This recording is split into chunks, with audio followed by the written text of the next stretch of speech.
Vamos dar início então aos nossos estudos do Evangelho segundo o Espiritismo, capítulo 13, tópico 1. Não saiba a mão esquerda o que faz a direita e, principalmente, o fazer o bem sem ostentação.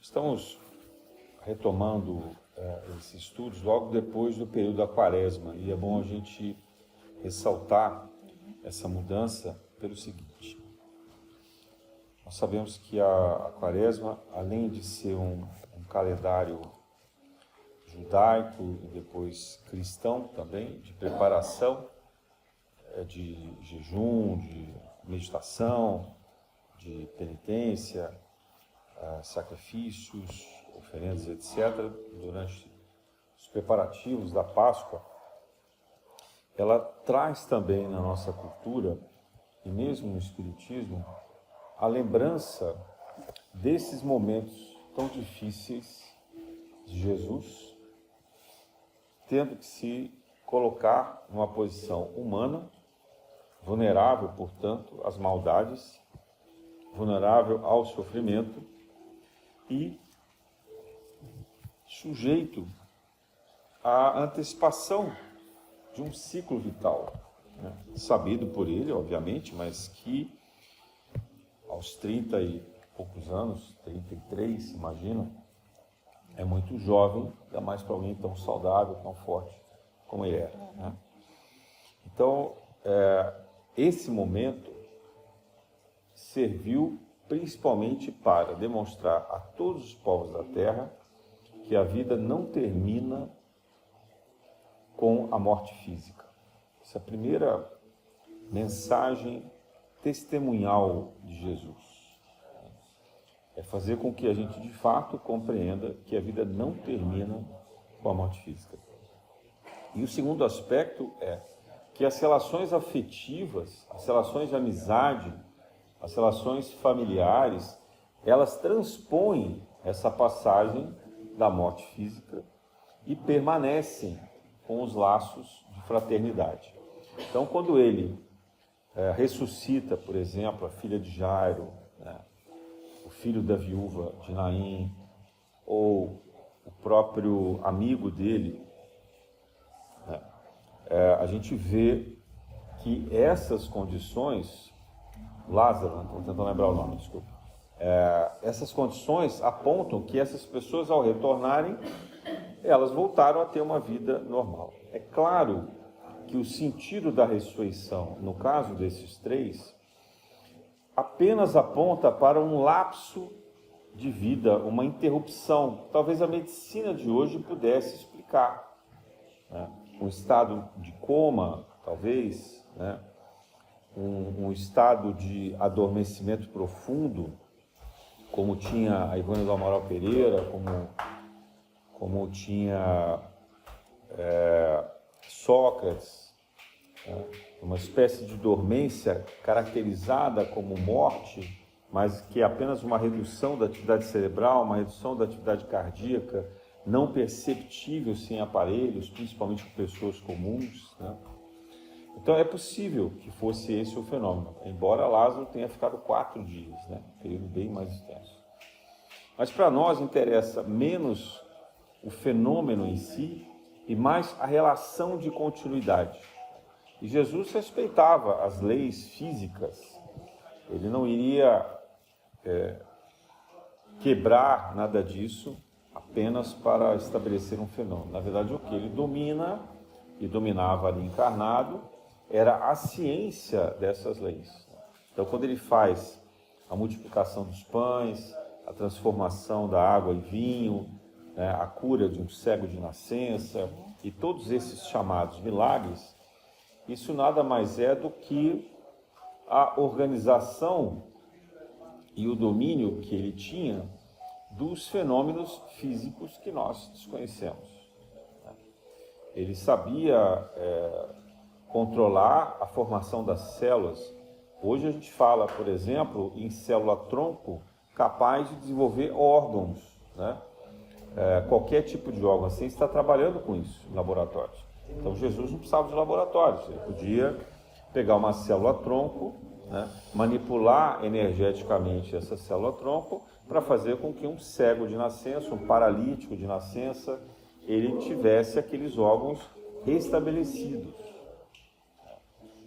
Então, isso muito provavelmente aconteceu também com aqueles fenômenos que nós chamamos de ressurreição, desses 4 registros que nós temos no Evangelho. No caso especificamente de Jesus, há um fenômeno totalmente diferente. Há um fenômeno relacionado principalmente a, vamos dizer assim, uma espécie de desintegração do seu corpo físico. É uma desintegração atômica. Não era conveniente para o testemunho vivo de Jesus que tivesse restado o corpo. O corpo dele estava muito, muito sacrificado. Não dava simplesmente para você restaurar, né? E ele não iria continuar a vida na forma física. Por isso que a palavra ressurreição aqui, ela tem uma pegadinha que a gente precisa compreender, que, a meu ver, o Espiritismo esclarece isso melhor ou com mais lógica do que muitas outras religiões. Então, nesse sentido, o corpo de Jesus é desintegrado. Essa desintegração fica marcada por radiação nos lençóis que envolviam, por isso que a gente tem essa tradição de ver o sudário, principalmente o sudário de Turim, né, em que a ciência tenta desmascarar, tenta desmentir, mas na verdade não há máscara nenhuma ali. Aquilo é um fenômeno de evidência mesmo. Só que hoje não seria possível capaz de reproduzir, quanto mais naquela época, né? Mas Jesus, ele é a potência crística. Então ele desintegra o seu corpo, que havia permanecido em sofrimento, desintegra também o seu duplo etérico, né?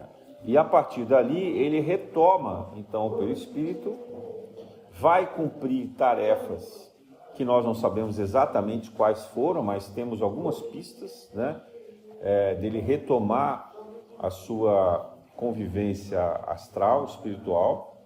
Sabemos que, por alguns relatos, que ele foi aos abismos da terra, aos abismos do umbral, para também libertar alguns espíritos que estavam em sofrimento, mas já com vontade, com pedidos de prece para retomar o seu fluxo de reencarnações e o progresso espiritual.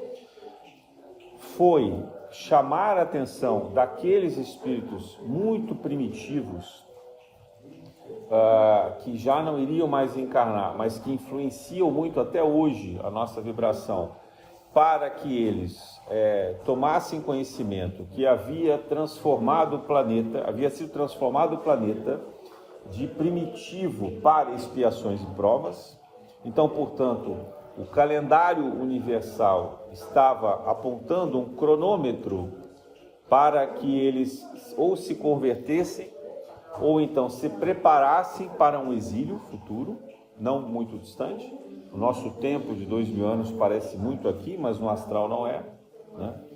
Então Jesus teve algumas atividades e ele diz também que ele retornou ao Pai. Então, quando ele fala retornou ao Pai, é que ele foi para as esferas mais elevadas, provavelmente se encontrar com o que era o Cristo solar, o Cristo galáctico, enfim, se restabelecer ali na estrutura angélica, a própria força divina, criadora, que a gente não sabe como ela se apresenta, mas Jesus dizia, eu e o Pai somos um, então ele tinha plena condição de estabelecer essa relação.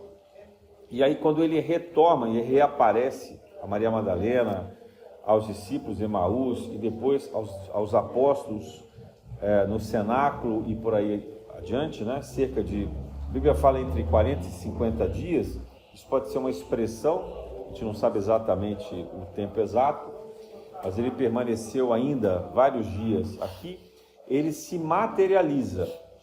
E a capacidade de materialização dele é tão perfeita que para os apóstolos, os discípulos, as pessoas que testemunharam isso, elas podiam tocá-lo, né? O fenômeno da materialização nas casas espíritas não é muito comum, muito frequente em todas as casas, né? Aqui a gente, por exemplo, nunca teve, porque você precisa ter médium com a capacidade de liberar ectoplasma para que a materialização aconteça. E é muito raro esse tipo de mediunidade. Mas nós temos conhecimento ainda nos tempos atuais, né? Com o Frei Luiz, por exemplo, é um centro que faz cirurgias por meio de materializações espirituais. Então você tem médiuns lá com ectoplasma que permitem que sejam materializados órgãos, instrumentos cirúrgicos, né? Partes do corpo dos espíritos que visitam ali e assim por diante. Vocês podem buscar os depoimentos do Frutuoso, tanto nos livros quanto nas palestras, ele traz com detalhes essa informação. Bom, mas aonde que eu queria chegar aqui? É que Jesus, durante muito tempo, durante a sua pregação, diante do seu testemunho na terra, a sua missão de caridade, amor e esclarecimento, ele manifestou esses fenômenos, chamados de milagres, com discrição, né? Ele não fazia alarde do que ele estava fazendo. Só já no finalzinho, próximo da sua crucificação, é que ele se anuncia publicamente. E faz isso praticamente de uma vez. No restante das vezes, ele fazia de uma forma discreta, né?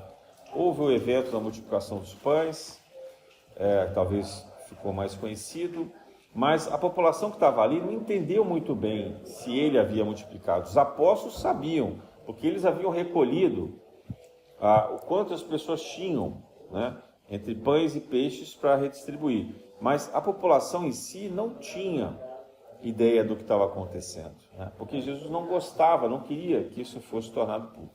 E esse é justamente o tema de hoje, da gente fazer o bem sem ostentação. Por quê? Se Jesus tivesse, desde o início, começado a fazer essas intervenções, digamos assim, de cura ou de fenômenos espirituais paranormais, né, fenômenos extrasensoriais, fenômenos não comuns àquele povo, na capacidade do que eles poderiam compreender, ele ia chamar a atenção muito de curiosos. Então, as pessoas que vêm simplesmente pelo fenômeno e não pela boa nova, pela mensagem. Em segundo lugar, ele chamaria a atenção de opositores. Então, pessoas que, como perseguiram ele, mesmo à distância, né? A gente sabe dos fariseus, dos saduceus, dos levitas, que ficavam perseguindo Jesus e até mesmo os romanos. Só que, talvez a quantidade de pessoas atraídos por essa curiosidade ou por essa oposição fosse maior do que aqueles com interesse genuíno de aprender e se transformar através da revelação que Jesus trazia do amor e da fraternidade. Então, ele dá o testemunho disso, né? O que nos coloca numa situação atual de pensar o seguinte: poxa, se Jesus, que era o Cristo, era discreto e viu necessidade de ser discreto durante cerca de 3 anos do seu testemunho, da sua missão divina aqui na Terra, quem somos nós para achar que podemos enfrentar essas forças negativas? Então há aqui um primeiro argumento que é de uma lógica, né? Nós não temos condições de lidar com a oposição dos espíritos, das enormes falanges de espíritos opositores que tentam nos atacar, que tentam diminuir as tarefas fraternas. Então a gente não pode colocar no holofote, a gente tem que ser discreto disso. Segundo, que nós também não estamos preparados para enfrentar o orgulho e a vaidade que isso traz para nós. Porque é muito difícil já lidar com elogios. Há uma cena do Chico, por exemplo, que chega uma pessoa, começa a elogiar, dizer que ele era um médium maravilhoso, que ele era incrível, ele dá uma bronca nessa pessoa, né? A Dona Paulinha também não gostava, eu também não gosto. Porque às vezes a gente acha que para agradar, porque a gente está se sentindo bem, fazer um elogio sobre a mediunidade é uma coisa boa, positiva. Gente, não é. Né? Primeiro que distrai a gente que está fazendo o trabalho. Segundo, que isso pode de fato provocar uma sensação de vaidade muito perigosa. Né? Então o médium, quando ele começa a lidar com esses fenômenos, ele tem que se manter discreto. Para isso existe a casa espírita, porque aqui nós temos pessoas que estão um pouco mais esclarecidas e que, teoricamente, não se envaidecem tanto assim com esses fenômenos. É também por isso que a grande maioria dos espíritos que nos enviam mensagens e fazem trabalhos conosco se escondem, né, na condição de pretos velhos, né, de exus, de ciganos, ou às vezes assim, de irmãs de caridade, de frades, porque eles não precisam dar um nome, eles ficam num contexto de uma falange de espíritos, né? Ou até mesmo com orixás, porque é melhor para eles, primeiro, que eles vão estar fazendo verdadeiramente o trabalho, o que importa é o trabalho, o que importa é a missão de Jesus, e não o envaidecimento daquele espírito que chega se apresentando. Né? Então, quando o espírito já começa assim, não, eu sou fulano, beltrano, a gente já tem que desconfiar. Né? Ou do espírito ou do médium. E nós já tivemos aqui na Casa Paula pessoas que diziam que estavam psicografando mensagem de Maria de Nazaré, né? De Jesus, de vários apóstolos. Então, isso é muito complicado, porque a gente sabe que, primeiro, se fosse Maria de Nazaré, no momento em que ela chegasse aqui, todos nós sentiríamos, porque a vibração dela, né? Segundo, ela dificilmente se apresentaria, não há razão nenhuma missionária para ela se apresentar aqui, né? Outro dia eu estava ouvindo até de um estudioso, não era espírita não, mas era um religioso, um estudioso religioso, dizendo assim: o que Maria, o Espírito de Maria, sendo ele muito evoluído e trabalhando nas vibrações mais elevadas, se apresentaria a crianças ou camponeses, o que for, pessoalmente para dizer, orem, rezem o terço, né? Assim, se Maria tiver que voltar à Terra, ela vai fazer isso para algo impactante. Mas não é o papel dela, esse papel é de Jesus e dos missionários de Jesus. Então Maria envia espíritos que trabalham na falange dela para cumprir esse papel, ok, né? Espíritos iluminados, tanto que eles vêm com aquela força, aquela forma de luz, né? Eles vêm com essa forma que encanta a todos nós, mas não é Maria de Nazaré. Mas é difícil a gente dizer, poxa, mas eu sou devoto de Nossa Senhora de Fátima, eu sou devoto de Médio John, sou devoto não sei o que, Nossa Senhora de Lourdes. Então, por quê? Porque a nossa vontade, né, de ver Maria, a nossa vontade de que esse Espírito esteja presente é muito grande. Mas nós não devemos diminuir a nossa devoção a Maria por conta disso. Nós não devemos diminuir a nossa fé em Maria como Espírito, Maria, José e todos os outros Espíritos grandiosos, né, elevados, evoluídos, que se fazem representar como falanges, imagens, etc. Por quê? Não é papel nosso adorar esses Espíritos, né? Nós não devemos nem adorar Jesus. Jesus disse, olha, quando forem orar, orem ao Pai, Pai nosso. Ele não pediu para orem para mim. Jesus, quando diz, eu sou o caminho, a verdade e a vida, é sinal que ele vai levar para algum lugar. Esse lugar é o Pai, é o Criador.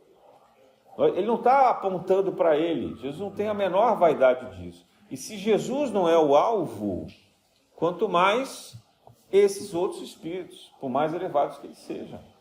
É difícil às vezes a gente entender isso, né? Porque a gente é muito influenciado, principalmente pela fé católica, a devoção aos santos católicos, né? Que muitas das vezes nem santos são e não suportam esse título porque se sabem ainda no caminho evolucionário E tem inúmeras pessoas no mundo inteiro que ficam pedindo a eles, rogando para eles auxílio que eles não são capazes de ajudar. Mas é claro que a espiritualidade, entendendo a nossa ignorância, canaliza esses pedidos para verdadeiros espíritos que possam auxiliar. Mas não serão esses nomes que a gente imagina, né? Esses nomes, muitas vezes, repletos de intenções políticas, porque eram de famílias importantes, de nobres, ou porque queriam representar o interesse de uma cidade, né? Quanto vale você dizer que Nossa Senhora apareceu em Lourdes, em Fátima, né? Ou em Medjugorje, ou sei lá onde for, né? Assim, então aquilo é o interesse da cidade, né? Ou Aparecida, né? Assim, Nossa Senhora sequer apareceu em Aparecida, é apenas uma estátua de barro branca, escurecida pelo lodo de um rio que se tornou negra, mas a tradição brasileira cria a devoção da imagem. Então, o que a espiritualidade faz? Estabelece uma egrégora de Nossa Senhora ali, para que as pessoas que estejam cultuando a imagem recebam as vibrações necessárias pelas suas intenções. Mas não deixa de ser um estágio de ignorância, não compreender os fatos por si mesmos. Então, a nossa intenção, a nossa devoção, o nosso agradecimento a Maria é em Maria como espírito catalisador da amorosidade na Terra, por permissão de Jesus e do Pai, fonte criadora, né? Ela é um espírito grandiosíssimo, assim como quando muitos de nós pensamos em Bezerra de Menezes, nas nossas orações, principalmente de saúde, não é o Bezerra de Menezes que tem a capacidade de curar, né? Ele é um catalisador dessas energias, um servo muito evoluído, muito mais do que nós, mas que não merece adoração, e a gente tem que tomar cuidado com isso. Então, os espíritos evoluídos levam muito a sério essa simplicidade, esse trabalho sem ostentação, né? Por isso que a gente também tem que tomar cuidado nos centros e nas comunicações que hoje tem, né? Nos podcasts, nos canais aí do YouTube, da internet, de vários outros lugares, de pessoas que começam a se anunciar. Não, porque eu recebo Bezerra de Menezes, aí o outro, eu recebo, né, o apóstolo João, eu recebo São Francisco de Assis, né, e assim por diante. Veja, por que esse espírito iria querer se apresentar por intermédio desse médium? O que tem de mensagem nova, né? E aqui está um outro ponto importante também para a gente refletir. Não há novidade na Boa Nova. A Boa Nova foi trazida por Jesus. A novidade é o amor, né? A novidade é o perdão. Ao invés da gente pretender uma lei de olho por olho, dente por dente, a gente deve perdoar 70 vezes, 7 vezes, né? Uma expressão, ou seja, infinitamente, e amar ao Deus sobre todas as coisas, ao próximo como a si mesmo, né? Então, assim, a boa nova é o amor, é a fraternidade, ao invés do ódio, da vingança, né? Da justiça humana, que é muitas vezes extremamente cruel. Então, essa é a boa nova. Qualquer pessoa que trouxer algo diferente disso, desconfiem, porque não é o emissário de Jesus, não é o emissário da mais alta espiritualidade. Porque nós somos um planeta de amor, um planeta onde se aprende o amor. Não é que a Terra é um planeta que há amor na Terra, não. É um planeta escola de amor, né? É um planeta onde as pessoas ainda não sabem amar. Nós não sabemos amar. Então, quando chega alguém com uma novidade muito estapafúrdia, a gente tem que questionar, gente. Quem é esse médium que está dizendo isso, né? E por que só ele traz esse tipo de revelação? E até que ponto isso tem uma lógica, um conhecimento científico por trás, um conhecimento filosófico, uma condição concatenada, né? Nem mesmo o espiritismo, que nós, espíritas, nos apegamos e estudamos por meio dele, trouxe nenhuma novidade.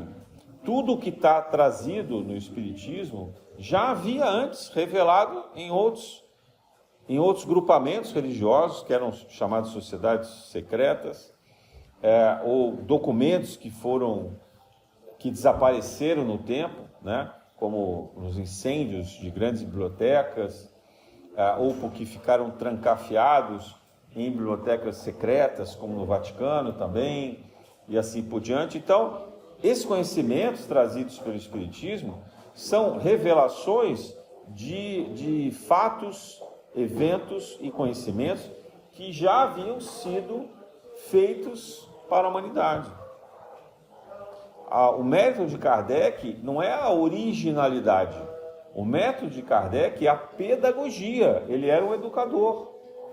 Ele consolidou nesses livros tão importantes um conhecimento que a humanidade tinha isso muito espalhado, muito restrito a grupos fechados, com medo da Inquisição, ou que a própria Inquisição queimou, né, durante os períodos de perseguição e obscuridade, e assim por diante. Então, a gente tem que pensar no papel da descrição da humildade como algo fundamental no trabalho mediúnico. Fundamental. E aí, quando a gente vê pessoas dentro do próprio movimento espírita, sem falar de outras religiões, que procuram aparecer mais do que a mensagem, de novo, cuidado. Porque quem tem que aparecer é a mensagem, é o conteúdo. Quem tem que aparecer ali é o Evangelho de Jesus, né? Qualquer outra coisa é um culto físico, pessoal, que não faz o menor sentido, gente, né? Vejam aqui, por exemplo, na nossa casa. Nós temos uma enorme gratidão à Dona Paula Lemos, fundadora, consolidadora de todos os trabalhos que há aqui, né? Ela, por mais de 60 anos, cultivou isso. Pouco antes dela chegar, houve um período preparatório. Então, esse ano é um jubileu de 85 anos da casa, né? Os trabalhos de toda essa falange que está aqui, junto com a gente. Mas não cabe a nós, e nem esses espíritos esperam, que a gente comece a cultuá-los. Porque eles eram apenas trabalhadores, em graus de evolução similares aos nossos. Há muitos e muitos exemplos que nós devemos seguir, nos inspirar, etc., para a Dona Paula, por exemplo. Muitos. Eu sou eternamente grato a ela pelas grandes lições que ela nos trouxe.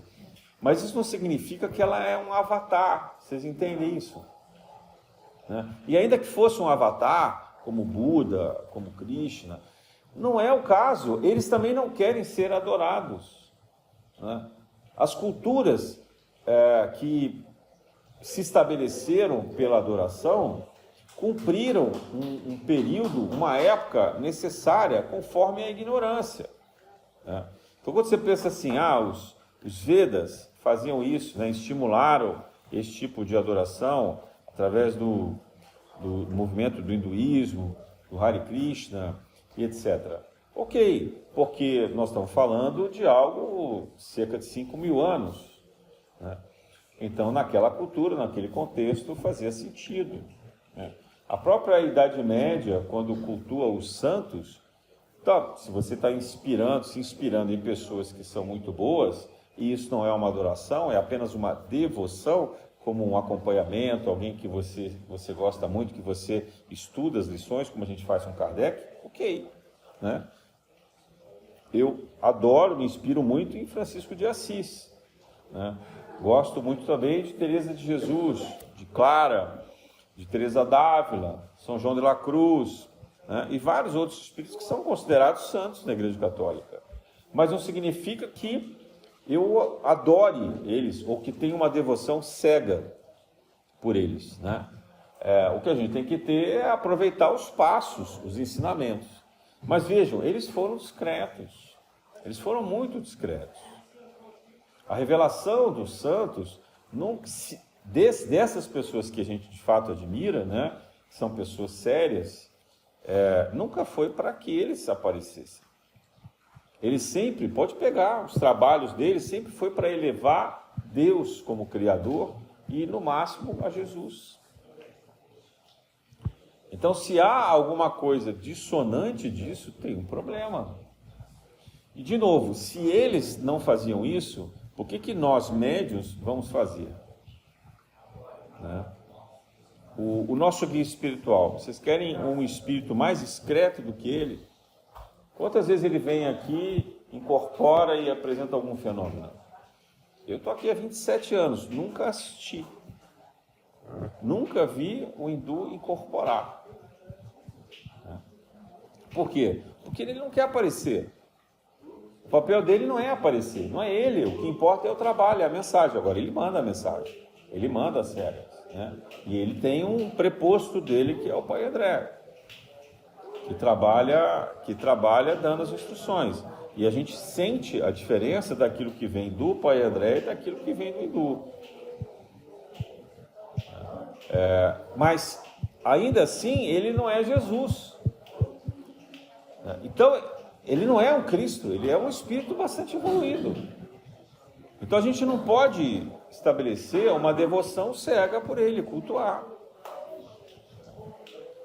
E muitas vezes eu vejo isso, sabe, nas casas espíritas, principalmente, procura se homenagear um determinado espírito, mas ali parece que se faz uma adoração daquele espírito. E como se aquele espírito não tivesse mais nada para fazer na missão dele. É como se esse espírito só ficasse dedicado àquela casa. Então ele fica mandando mensagem, ele faz os trabalhos de cura. Gente, não é assim que funciona. Desculpa se eu estou chocando vocês, mas não é assim que funciona. Né? Você tem falangeiros, que a gente diz assim, né?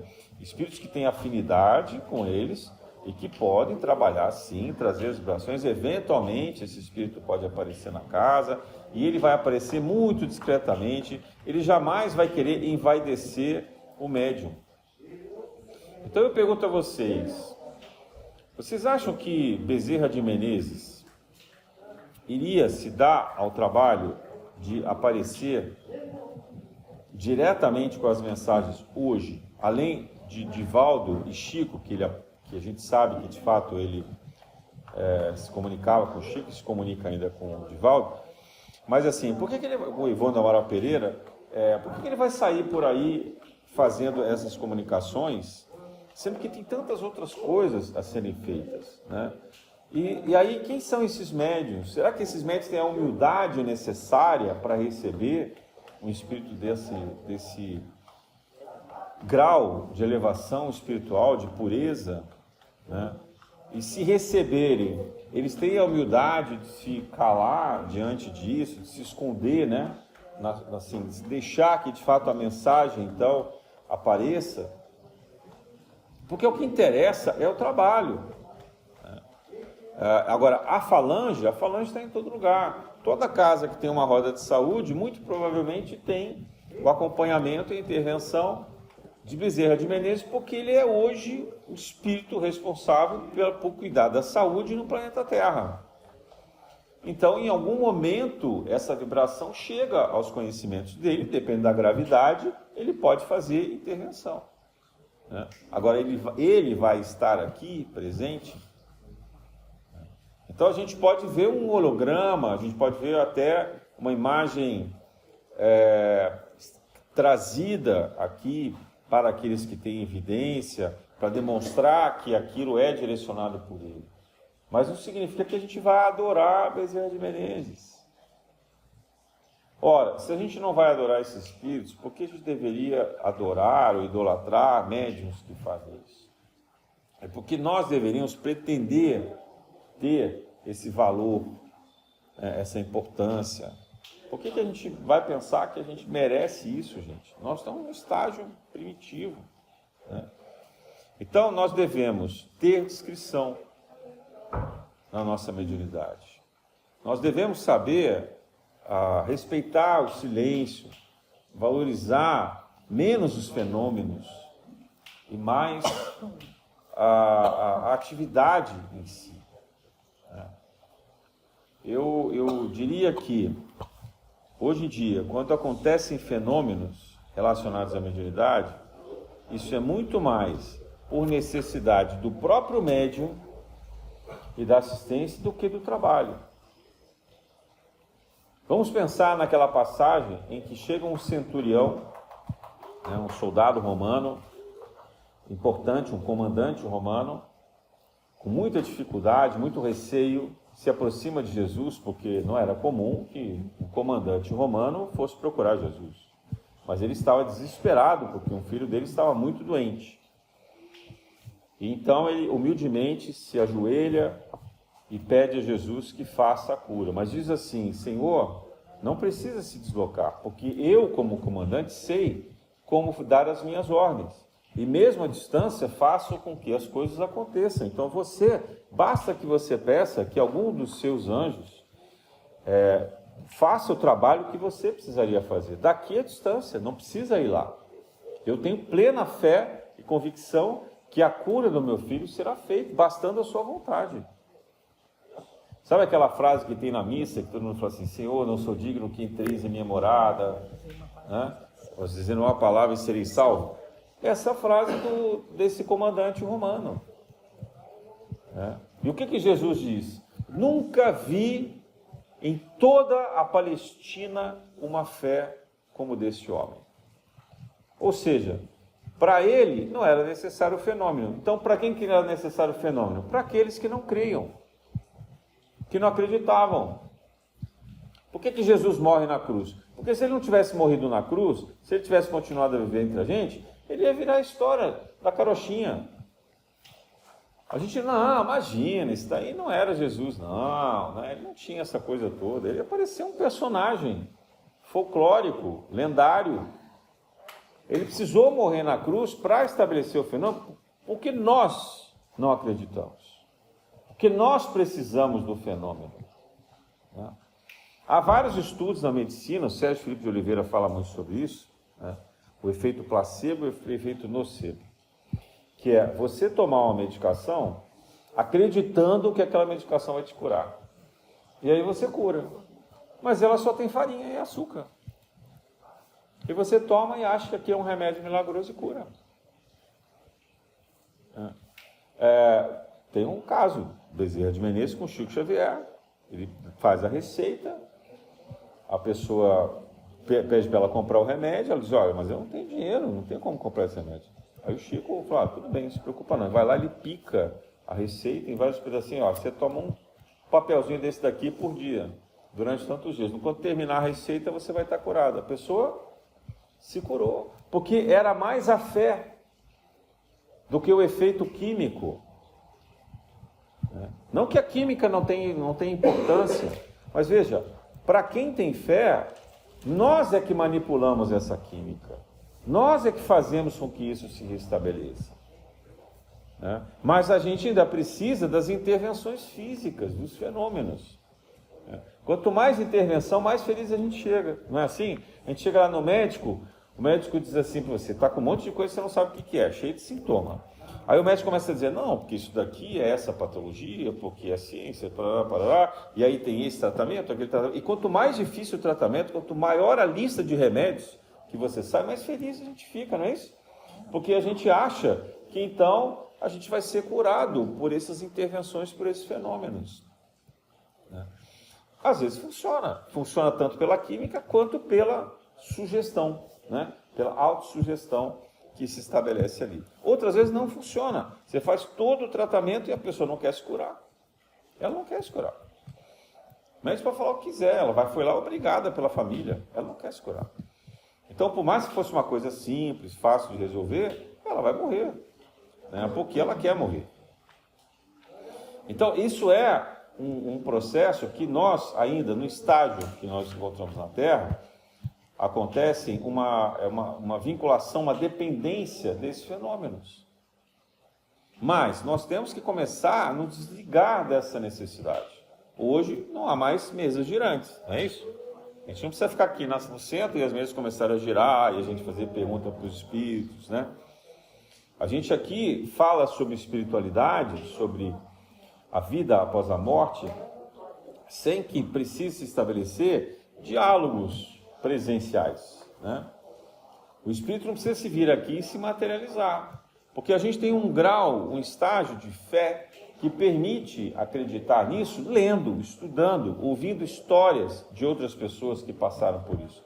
Nós não precisamos mais ser que nem Tomé. Tomé foi aquele que precisou tocar em Jesus, nas feridas de Jesus, para acreditar que ele era a mesma pessoa, né? Felizes são aqueles que não precisam de Jesus, que não precisam disso, que não precisam tocar em mim, que vão acreditar pelas narrativas, pelas histórias, pelo contexto, pelo sentido que essas lições trazem para nós, né?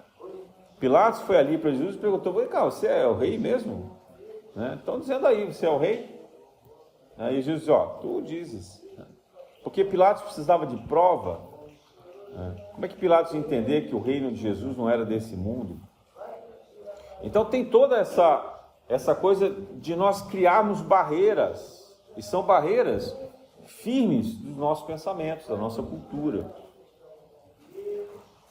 Então, por isso a descrição. A gente precisa desenvolver uma fé e uma atitude discreta, ajudar sem que os outros saibam, né? Fazer através do silêncio, como o óbolo da viúva, aquela que doa as moedinhas que vão lhe fazer falta, mas ninguém precisa saber disso. Ela doa lá escondidinha, em silêncio. A gente fazer o bem possível, não é o bem escandaloso. Então não precisa sair por aí fazendo grandes projetos, né? Madre Teresa de Calcutá dizia que muita gente chegava para ela e falava assim: olha, como é que eu começo uma obra tão grandiosa como essa? Ele dizia assim: olha, comece fazendo a obra não grandiosa, a menor obra possível, mas permaneça nela, persista, né? Cada coisa bem feita é importante, cada auxílio é importante, cada palavra dada no sentido do bem, da caridade, da fraternidade, já é uma obra sendo feita. Então, para nós que estamos aqui também, não importa uma mediunidade que seja ostensiva. Não importa sentar à mesa, gente. Sentar à mesa aqui é só um fluxo de trabalho, é um mecanismo energético, eu diria até tecnológico. Mas, às vezes, da assistência, eu vejo pessoas trabalhando muito mais até do que médicos estão aqui. Às vezes tem médico aqui que parece estar dormindo. Está sentado aqui porque precisa, porque se não estiver aqui vai dormir, vai descontrair, vai distrair, vai fazer outras bobagens, né? Não tem mérito nenhum sentar à mesa. O que tem é responsabilidade, é dever, né? Cabe a nós pensar nisso como uma oportunidade que nos é dada, mas que traz, por intermédio disso, uma responsabilidade, que nós seremos cobrados depois. Então, aqueles trabalhos que são feitos, às vezes muito nobres, em prol da sociedade, mas que são acompanhados de grandes notícias, né? Hoje, infelizmente, nas redes sociais, muita divulgação, muito alvoroço, né? Nós temos que tomar cuidado, porque por maior que seja a intenção boa, ela se contamina, né? Pelos sentimentos de inveja de quem vê aquilo, pelos sentimentos de raiva, de dúvida, né? De quem também está vendo, e às vezes até com mensagens bonitas, mas no final o sentimento da pessoa está nos enviando muitas forças negativas em relação a isso, né? Então, aqueles que lideram grandes trabalhos sociais estão muito sujeitos a essa energia negativa. E Jesus já alertava sobre isso. Façam com discrição, não chamem a atenção das pessoas. Jesus, quando envia os 70 da Galileia para disseminar as suas mensagens, né? Estava ali às beiras do Tiberíades, ele diz: olha, nós já fizemos aqui o Sermão do Monte, Cafarnaum todo mundo já conhece, mas essa mensagem tem que percorrer o lago, tem que percorrer aqui o mar da Galileia todo, então vocês vão de 2 em 2, por favor, né? E se mantenham simples, levem apenas uma túnica, uma sandália, não levem alforje, tudo lhes será dado. Quando vocês chegarem na cidade, já haverá pessoas que estarão esperando preparadas pela espiritualidade para acolher vocês. E se por um acaso vocês chegarem em alguma cidade que não receber vocês bem, tirem até a poeira do pé e virem as costas e deixem que o Pai, o Criador, irá cuidar, providenciar da justiça. Não cabe a vocês esse julgamento. Né? E assim foi, e assim aconteceu. Né? Por quê? Porque isso é descrição. Jesus podia ter organizado uma caravana cheia de brilhos, de roupas imponentes, de discursos, né? Aquelas pessoas, eles eram analfabetos ou semi-analfabetos. Então eles chegavam com descrição na cidade, se misturavam à população mais simples, mais carente, e de repente o que acontecia? Eles atraíam essas mesmas pessoas, também simples, carentes, aflitos, para ouvir essa mensagem dele, né? Para ouvir aquilo que era o mais importante e também, discretamente, fazerem as curas necessárias, tirar os espíritos malfazeres, fazer as obsessões, né, que era por meio das imposições de mão e assim por diante. Mas eles faziam isso em prece, com simplicidade. Então adianta a gente construir grandes templos, ornados em ouro, né, em brilho. Eu acho lindo quando eu vou lá numa catedral, né, principalmente lá fora, na Europa, que a gente vê aquelas catedrais maravilhosas, como fizeram agora no Notre Dame. Mas, gente, aquilo é para atrair Deus ou é para atrair a atenção dos homens? Tem um valor histórico, arquitetônico, social, né, mas não tem um valor religioso. Assim. Há uma passagem de Davi, acho que eu já contei isso aqui, né, em que ele manda trazer o cedro do Líbano, que era o material mais precioso que havia, madeira nobre, para fazer um palácio para ele. Aí ele faz um palácio maravilhoso. E naquela época ele transportava a Arca das Alianças em uma espécie de cabana, né? Como a gente faz hoje, essas cabanas de lona, né? Barracas, e elas ficavam ali, chamamos de tabernáculos. E aí ele está, num determinado momento, o palácio pronto, olhando do alto de uma das torres, ele vê lá embaixo a Arca da Aliança. Aí ele pensa assim, puxa, mas se eu fiz esse palácio para mim, então eu irei fazer um palácio ainda maior para Deus, para Javé, né, para Jeová, e para proteger a Arca da Aliança. Né? E aí ele recebe a mensagem do profeta dizendo, olha, você não está autorizado a construir um templo para nós, porque eu não preciso de templo. Né? Então, o Espírito falava em nome de Deus, eu não preciso de templo. E nem você precisa, mas já que você construiu para você, curta aí, né? Agora, deixe lá o tabernáculo. Mas haverá um seu sucessor, não dos seus filhos legítimos. Salomão não era filho legítimo dele. Era filho de uma concubina, que inclusive ele mandou matar o pai numa guerra, num golpe que ele deu. E aí Salomão é que foi construir o Templo de Jerusalém. Mas o Templo de Jerusalém era algo que era fundamental para a fé religiosa? Não, era fundamental para a crença daquele povo, que precisava se agarrar a uma construção, a um símbolo na sua unificação. Né? Um povo que tinha vindo do Egito, que tinha visto as pirâmides e que tinha uma certa inveja, sentia falta daqueles símbolos grandiosos. Né? Então eles precisavam daquele templo, precisavam dos rituais, do cerimonial, como fenômeno para eles. Deus não fazia a menor questão daquilo, tanto é, gente, que Jesus entrava no templo de Jerusalém, no patíbulo, onde ficavam também as mulheres e os comerciantes. Ele nunca entrou no Santo dos Santos, porque aquilo era destinado ao sumo sacerdote. Mas ele poderia? Ele poderia, mas para que ele ia fazer lá? Deus não estava lá dentro. Mas estava a Arca da Aliança. Mas e para que ele precisava da Arca da Aliança? O fenômeno é uma coisa nossa. A gente é que tem necessidade disso.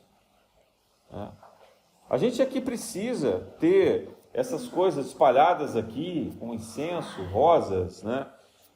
Tudo. A natureza é maravilhosa, é ótimo, ok. Mas a gente não precisa disso, a gente não precisa desses quadros. Outro dia eu disse aqui, olha, por favor, não doe mais quadro nenhum, porque está virando igreja. Parece que a gente vem aqui e daqui a pouco vai ter a via sacra, alguém vai querer fazer um ritual para seguir cada quadro. Né? Uma coisa é a gratidão, a inspiração que a gente tem por esse personagem, mas isso não pode virar um museu, uma galeria de arte e nem uma igreja católica repleta de imagens. Assim como nós temos retratos em casa, então, ok, nós podemos ter retratos de espíritos grandiosos, valorosos, que trabalham com a gente. Mas como retratos, e não como idolatria. O nosso trabalho tem que ser discreto. O médium tem que aprender a trabalhar no silêncio, ele tem que aprender a trabalhar na introspecção. No início é difícil, muito difícil, porque afinal de contas você está tendo uma comunicação com o espírito que vem em você, seja um espírito mais evoluído, como teu guia, teu mentor, seja um espírito obsessor que precisa daquela canalização, né? Precisa daquele contato, daquele choque anímico para fazer alguma coisa na desobsessão. Então, na desobsessão ainda é mais compreensível, porque o espírito que chega, ele não está educado, e o médium precisa saber interferir nisso. E é mais difícil. Mas nos outros fenômenos, por que a gente precisa de espetáculo? Nós temos que saber lidar com o silêncio. Agora, isso não diminui a qualidade da manifestação, a qualidade da mensagem, a qualidade do desenho que chega, né? O trabalho da saúde que é feito. Não diminui nada disso. Não diminui. Nós temos que ser capazes de lidar com isso e aprender a até perceber essas diferenças, mas com discrição. E aqui eu queria, ainda para encerrar, trazer o seguinte ponto. Se para fazer o bem, em geral, nós devemos agir discretamente, será que nós também não deveríamos ser discretos na vida? Porque uma das características que a gente percebe nas pessoas muito evoluídas, que nos inspiraram na história planetária, né? Os grandes personagens da história, realmente que eram bons, eles eram discretos. Eles não eram espalhafatosos. Espalhafatosos eram os rebeldes, os guerreiros, os grandes imperadores, que estavam preocupados com interesse, com conquista, com poder, com dinheiro, etc. Mas aqueles que modificaram a história da Terra, né, que foram grandes cientistas, grandes escritores, que foram religiosos, né, ou que foram até políticos, como foi Gandhi no final, eram pessoas discretas. Como foi Chico Xavier, eram pessoas discretas. Então, será que essa descrição não é para nós também uma lição? Da gente aprender a lidar um pouco mais com o invisível? A não ser que haja uma função missionária, né? Mas que eu acho que não é nenhum caso aqui nosso. Né? Nós não temos entre nós nenhum missionário, nós temos pessoas comuns, cumprindo tarefas comuns de aprendizado. Então, me parece que a discrição, ela é muito importante. E a discrição em cada detalhe, gente, né? Desde a menor tarefa mediúnica que a gente faça, sabe? De olhar para o lado sem que a gente interfira demais nessa atmosfera, com barulho, com movimentos, né? Com distrações, que a gente aprenda a se conter. Nós já tivemos a chance de, em muitas encarnações, habitar no meio de povos que faziam essas práticas de meditação, de silêncio, como os hindus fazem com a yoga, por exemplo, né? Os budistas com a meditação, ou até mesmo entre os índios, né? Vários povos que sabem valorizar o silêncio e a discrição. Mas a gente parece que esquece. Ainda mais o brasileiro. O brasileiro é um povo muito expansivo, muito barulhento, né? As pessoas andam na rua com o rádio ligado, né, o som, ou gritando. Vira e mexe, eu tomo um susto aqui, eu estou lá concentrado trabalho, tem alguém berrando na rua, eu vou ver, é o pessoal saindo do clube. Então, estão falando entre si, e aí eu penso assim, isso é alegria? Né? O que é isso? Porque me parece mais uma desordem, até pelo som que vem daqui, né? Às vezes 11 horas da noite, meia-noite, eu vejo as pessoas saem daqui fazendo uma algazarra na rua, né? Passam gritando, ou aquelas motos que as pessoas tiram o silenciador do escapamento de propósito, né? E aí saem acordando todo mundo. Então, a gente tem que tomar um pouco de cuidado de entender isso, porque parece que isso é normal. Isso não é normal, isso não é bom. O barulho desorganizador de energias não é bom. Mas então não pode se ter uma música alta, um festejo? Pode, mas isso tem que ser bom, isso tem que trazer uma energia boa, e não a desordem, e não o incômodo para outras pessoas. Uma coisa é você estar rindo genuinamente com um grupo de pessoas no seu entorno, e alguém que está muito triste, muito raivoso, de longe vem e se sente incomodado com aquele riso que é bom, com aquela farra que é boa. Então, aquela pessoa que precisa mudar a vibração dela. Mas fazer o barulho pelo barulho, isso na espiritualidade não é saudável.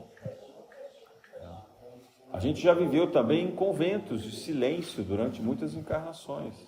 Precisamos recuperar um pouco disso. Eu falo sempre do silêncio aqui, porque o silêncio é muito importante. Eu ensino os meus cachorros sobre o silêncio. Falo, tem hora da bagunça, tem hora que é o silêncio.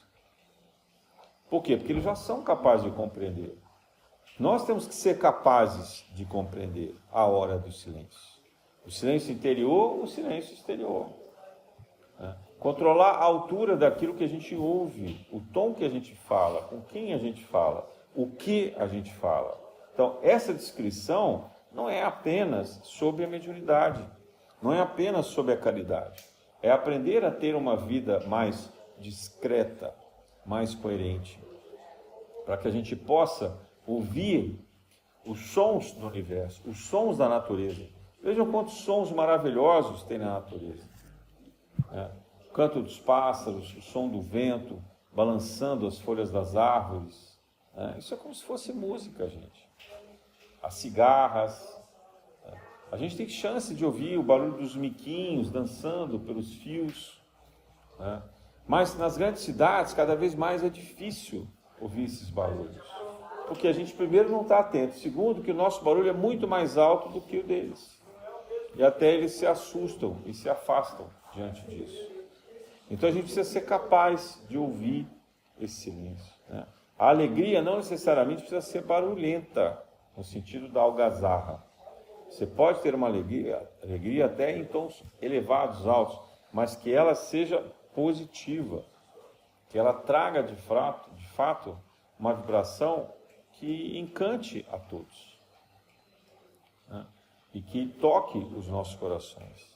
Então, que a gente possa pensar um pouco disso, nesses tempos agora que nos levam da festa da Páscoa até o Pentecostes, seria quando Jesus retorna à parte espiritual, para que a gente possa se sintonizar nessa meditação, que a gente possa entender o sentido também dessa descrição e perceber que isso vai interferir em todas as nossas escolhas, vai interferir no nosso consumo, na maneira como a gente se relaciona com a nossa vizinhança, com os nossos parentes em casa, com os nossos amigos, com a nossa família em geral.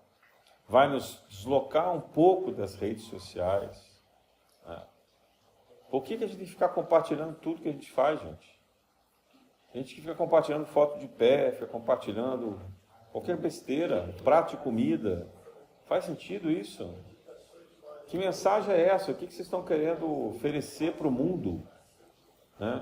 Disso que está sendo compartilhado. Deixa de compartilhar, não compartilha.